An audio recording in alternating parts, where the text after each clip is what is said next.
Welcome to our journey into the world of jurisprudence, the philosophy of law. Understanding jurisprudence is like laying the foundation for a towering building, one that can withstand the pressures of society.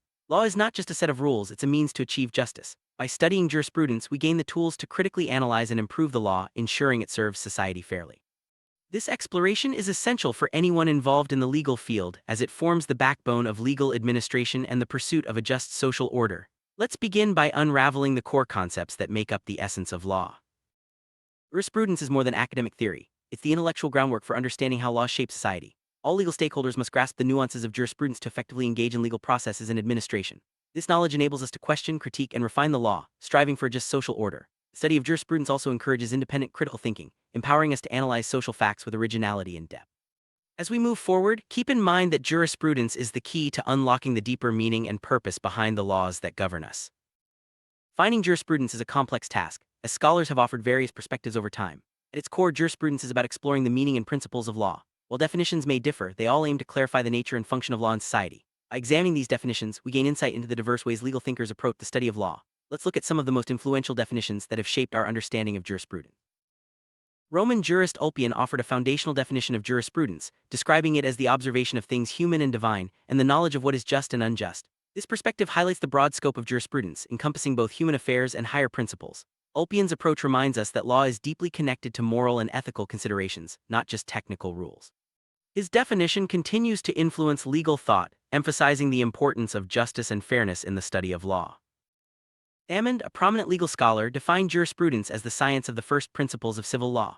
According to Salmond, jurisprudence deals with the fundamental rules applied by courts in the administration of justice. He distinguishes between different types of laws, those based on divine authority, moral standards, and juristic rules enforced by courts. Salmond's definition underscores the analytical and systematic nature of jurisprudence, focusing on the principles that underpin civil law and its application in society. John Austin, another influential thinker, described jurisprudence as the philosophy of positive law. For Austin, positive law refers to rules laid down by political authority to regulate conduct. He emphasized that jurisprudence is concerned with man-made laws, not divine or moral principles. Austin's approach is analytical, focusing on the structure and authority of legal systems.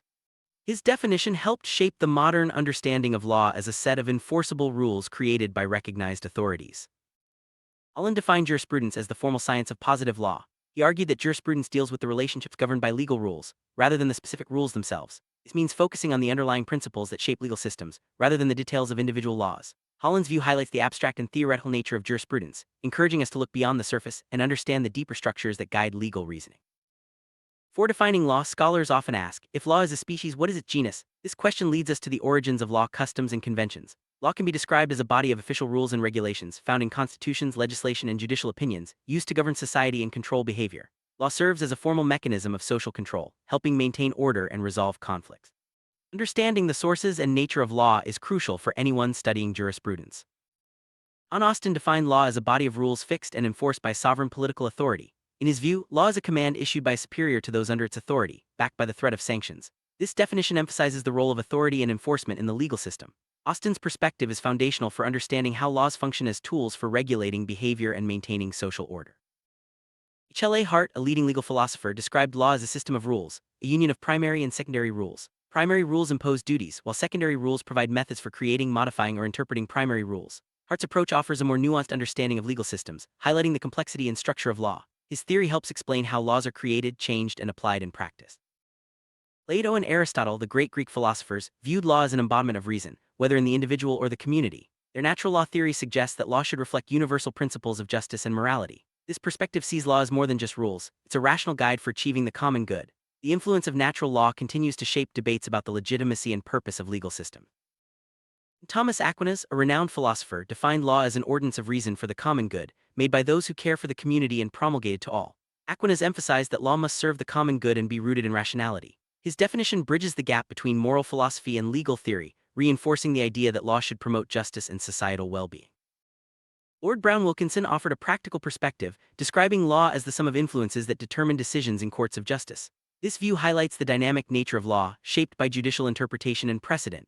Courts play a crucial role in applying and evolving legal principles, ensuring that the law remains relevant and responsive to societal changes. Law can be classified in two main ways: functional and intellectual categories. The functional category focuses on the practical roles laws play in society, such as protecting the public or resolving disputes. The intellectual category, on the other hand, examines the underlying principles and types of laws, offering a more theoretical perspective. Understanding these classifications helps us appreciate the diversity and complexity of legal system. Within the functional category, criminal laws are designed to protect society from wrongful actions. These laws cover a wide range of issues, from traffic violations and public order offenses to property crimes and personal harm. The enforcement of criminal law is typically carried out by the police and the state, aiming to maintain peace and safety in the community. Examples include laws against theft, assault, and driving under the influence. Civil laws help resolve disputes between individuals or groups. These laws cover areas such as contracts, employment, family matters, and torts. Civil law provides mechanisms for individuals to seek remedies and enforce rights, often through courts and legal professionals. By addressing private conflicts, civil law contributes to social harmony and fairness, ensuring that everyone has access to justice. Contract law governs agreements and responsibilities between parties, ensuring that promises are kept and disputes are resolved fairly. Employment law sets standards for workplace relations, including fair treatment, equal opportunities, and protection against wrongful dismissal. These areas of civil law are essential for maintaining trust and order in economic and social relationships. Family law addresses issues such as child custody, domestic violence, and maintenance, ensuring the welfare of family members. The law of torts provides remedies for harm caused by others, such as compensation for injuries or property damage. Both areas play a vital role in protecting individuals and promoting social stability. Intellectual category of law focuses on the uniformity and regularity of actions. This perspective examines the relationships and principles derived from the nature of things, rather than specific rules. Sir John Salmon made significant contributions to this classification, identifying different kinds of laws based on their underlying principles and functions. Imperative law is a rule prescribing a general course of action, imposed by an authority with the power to enforce it. Austin, a key proponent, described positive law as a command from a sovereign, backed by the threat of sanctions. Imperative law is central to the functioning of legal systems, ensuring compliance and order through enforceable rules. Physical or scientific laws express the uniformities of nature, such as the laws of gravity or planetary motion. These laws describe the regular and harmonious operations of the universe. While not legal rules, they provide a model for understanding the consistency and predictability that legal systems strive to achieve. Natural or moral law consists of universal principles of right and wrong believed to be written in the hearts of all people. Also known as divine, unwritten, or eternal law, these principles guide the moral foundation of legal systems. Natural law emphasizes justice, fairness, and the inherent rights of individuals, influencing both legal theory and practice. Conventional law consists of rules and regulations created by voluntary organizations such as clubs or associations. These laws gain their force from the agreement of the parties involved. When enforced by the state, conventional law becomes positive law, illustrating the fluid boundaries between different types of legal rules. Customary law is based on long-standing customs and usages observed by families or societies. These rules reflect actual practices and traditions, often passed down through generations. Customary law plays a significant role in shaping legal systems, especially in societies where written laws are less prevalent.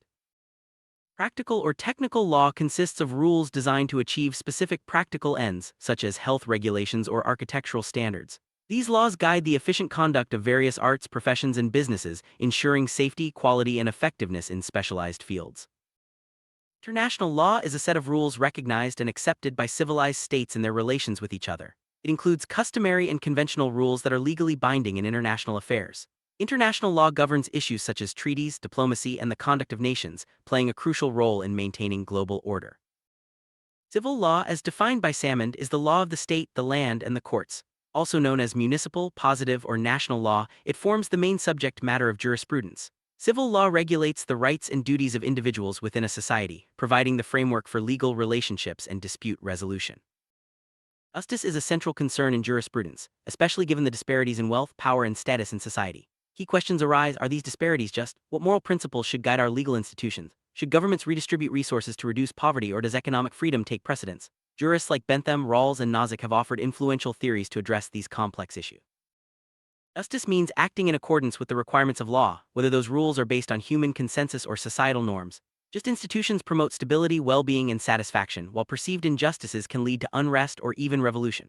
The principles of justice are expressed in various spheres, resulting in different types and concepts of justice. There are several types of justice, each with important implications for society: distributive, procedural, retributive, and restorative justice. These types address different aspects of fairness and conflict resolution, shaping how societies respond to inequality, wrongdoing, and the need for reconciliation. Distributive justice, or economic justice, is concerned with giving all members of society a fair share of available resources and benefits. While everyone agrees on the need for fairness, there is much debate about what counts as a fair share. Should it be based on equity, equality, or need? The way resources are distributed has a profound impact on social stability and individual well-being. Procedural justice focuses on making and implementing decisions through fair processes. Rules must be applied impartially and consistently, and those affected should have a voice in the process. When people believe procedures are fair, they are more likely to accept outcomes, even if they disagree with them. Procedural justice is central to dispute resolution methods like negotiation, mediation, and adjudication. Retributive justice is based on the idea of just deserts, that people deserve to be treated as they treat others. This approach justifies punishment as a response to past wrongdoing, aiming to restore balance and deter future offenses. Retributive justice plays a key role in criminal justice systems and international law, but it can sometimes slip into revenge, prompting calls for more restorative approaches. Restorative justice shifts the focus from punishment to healing. It views transgressions as harms against individuals, not just the state. Restorative processes involve victims, offenders, and the community in dialogue, aiming to repair harm, restore relationships, and reintegrate offenders. This approach is used in victim-offender mediation and truth and reconciliation commissions, promoting healing and community strength. Sources of law are the foundations from which legal rules and principles are derived. Understanding these sources helps us see how law evolves and adapts to changing social conditions. Legal science examines the relationship between individuals and organized society, exploring how laws arise, develop, and are applied. This broad perspective connects law to history, philosophy, and other social sciences. Legal education has evolved to provide a deep understanding of legal principles and their historical development. In the United States, for example, law students are trained to analyze legal rules, study leading cases, and appreciate the evolution of law over time. This approach ensures that future lawyers can interpret and apply the law effectively, adapting to new challenges and societal changes. Courts are the primary interpreters and enforcers of law. They shape legal principles through their judgments, adapting rules to fit new circumstances. The American legal system, for instance, relies heavily on unwritten law and judicial decisions, making courts both creative and conservative forces in legal development. Understanding the role of courts is essential for grasping how law functions in practice. Legal training bridges the gap between theoretical knowledge and practical skills. Students are taught to analyze legal principles, study historical texts, and apply rules to real-world cases. This comprehensive approach prepares them to serve clients, participate in legislative processes, and contribute to the development of law. The goal is to create well-rounded legal professionals who can navigate complex legal landscapes. Philosophers like Bacon and Aristotle have greatly influenced legal education and the study of law. Bacon, for example, emphasized the importance of certainty in law and the need for clear written codes. He advocated for teaching law through principles, illustrations, and case studies, ensuring that students develop a deep and practical understanding of legal concepts. Key lesson in legal education is that cases illustrate principles, but do not create them. Well-trained students learn to identify the underlying principles that guide legal decisions, rather than relying solely on precedents. This approach fosters deeper understanding and the ability to apply legal reasoning to new and complex situations. Bacon and other thinkers advocated for the use of institutes, comprehensive guides to legal rules and principles, to prepare students for advanced legal study. Institutes provide a structured overview of the law, making it easier for students to grasp complex concepts and build a solid foundation for further learning. Effective legal education balances theoretical exploration with practical application. Lectures and exercises should aim to clarify, not complicate legal concepts. The goal is to equip students with both the knowledge and the skills needed to interpret, apply, and even shape the law in their future careers. Legal texts such as commentaries and treatises play a crucial role in legal education. They provide detailed explanations, historical context, and practical examples, helping students and practitioners understand the evolution and application of legal principles. These resources are essential for building expertise and confidence in the legal field. The study of law is a lifelong journey. Legal professionals must continually update their knowledge and adapt to new developments in society, technology, and international relations. Continuous learning ensures that the law remains relevant, effective, and just, serving the needs of an ever-changing world.